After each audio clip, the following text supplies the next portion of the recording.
Shalom, selamat malam Bapak, Ibu, Saudara-saudari yang dikasih Tuhan. Jumpa kembali bersama saya Z. Ferry dalam Renungan Malam Pendeta Dr. Erastus Sabdono. Malam hari ini bertemakan masalah hari ini. Satu hal yang pasti akan kita alami adalah suatu hari nanti kita akan menghadap Tuhan. Ini adalah hal yang tidak mungkin tidak terjadi. Pernahkah kita sungguh-sungguh membayangkan jika kita bertemu dengan Tuhan, bagaimana keadaan waktu itu? Bagaimana perasaan kita? Jangan kita berkata itu urusan nanti. Ini adalah cara pandang yang salah. Pemikiran yang benar-benar sesat. Bagaimana keadaan kita di hadapan Tuhan nanti, bagaimana surga neraka atau kekekalan kita adalah masalah hari ini.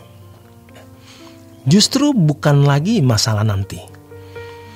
Jika kenyataan berhadapan dengan Allah terjadi, maka keadaan tersebut ditentukan oleh sikap kita hari ini. Langkah kita hari ini. Sebagai orang tua, tentu kita tahu apa artinya mempersiapkan hari esok anak-anak kita. Orang tua sudah memiliki jangkauan yang panjang. Maka kita dorong mereka untuk sekolah, untuk kuliah dengan baik, ikut kursus. Kita dorong mereka untuk belajar mencari nafkah. Yang semuanya itu untuk kehidupan nanti mereka. Tetapi anak-anak yang keras kepala biasanya berkata, itu urusan nanti. Itu urusan nanti, Pak. Itu urusan nanti, Ma. Anak-anak seperti itu tidak mengerti bahwa untuk menjadi manusia yang berkualitas baik harus dimulai sedini mungkin. Tidak sedikit anak-anak seperti itu. Yang nantinya setelah dewasa baru mengerti bahwa kehidupan yang sembarangan di masa muda menghasilkan atau membuahkan malapetaka. Baru mereka sadar ketika melihat realitas. Tetapi sering kali itu sudah terlambat. Begitu pula dengan kekekalan. Surga neraka bukan masalah nanti, melainkan masalah hari ini. Jadi kalau hari ini seseorang tidak mempersoalkan surga dan neraka, dapat dipastikan neraka menjadi tempat abadinya. Sebab seseorang yang tidak mempersiapkan nasib kekalnya, pasti akan sembarangan hidup. Orang-orang yang berusaha baik saja belum tentu jadi baik, apalagi yang tidak berusaha. Yang dibawa oleh lingkungannya ke arah hidup yang tidak jelas. Dunia ini semakin jahat. Roh Kudus akan membuka mata pengertian kita untuk bisa memahami, bisa mengerti keadaan kita yang sebenarnya. Pasti Roh Kudus akan berbicara dan menuntun kita. Jadi kalau kita masih memiliki kesalahan, dosa yang kita pelihara dan kita tidak melepaskannya, bahaya sekali. Tuhan tidak ingin ada kebencian, dendam, sakit hati di dalam batin kita. Tuhan mau hati kita bersih. Ini yang Allah kehendaki. Seharusnya sebelum kita berhadapan dengan Allah, kita sudah benar-benar menyelesaikan dengan diri sendiri. Artinya membunuh semua nafsu-nafsu rendah di dalam daging kita. Ambisi-ambisi pribadi kita yang harus disalibkan, dimatikan. Hanya orang-orang yang telah menyalibkan dagingnya, inilah yang akan dapat menghadap Tuhan dengan keberanian. Firman Tuhan mengatakan di dalam Galatia 5 ayat 24 sampai dengan 25, barang siapa menjadi milik Kristus Yesus, dia sudah menyalibkan daging dengan segala hawa nafsunya. Dan itu satu hal yang harus dilakukan. Itulah yang dimaksud oleh Paulus dalam Roma 8 ayat 12 sampai dengan 14. Bahwa kita adalah orang-orang yang berutang.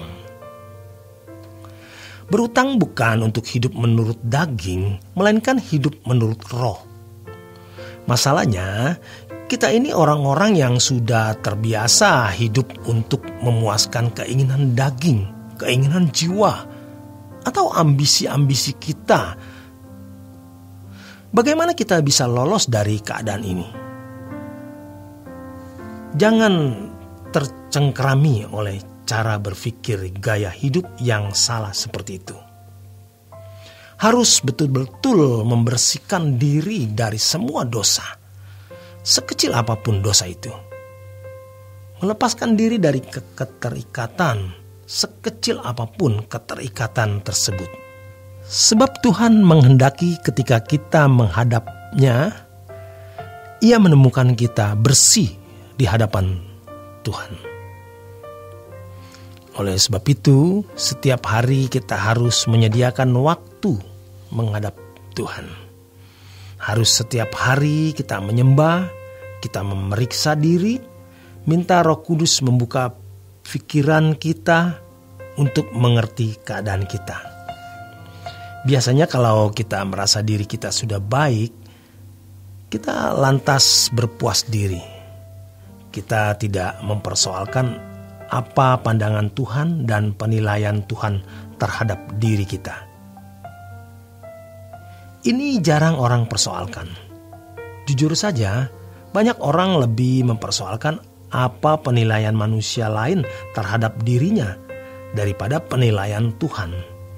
Makanya jangan heran kalau orang-orang duniawi berusaha untuk tampil cantik, untuk tampil elegan, intelek, priai, atau sebagai seorang kelas jet set, demi mendapatkan pujian dan kekaguman dari sesama. Tuhan menguji batin.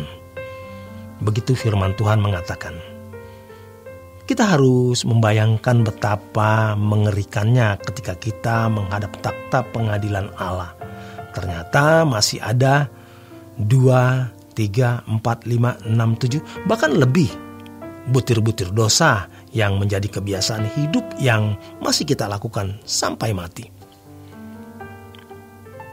Oleh karenanya, sejak di bumi ini, selagi kita masih memiliki kesempatan untuk mengubah diri, kesempatan untuk bertobat, minta ampun, dan diubah, mari kita berperkara dengan Tuhan. Kita banyak masalah, banyak kebutuhan, banyak persoalan, dan lain sebagainya.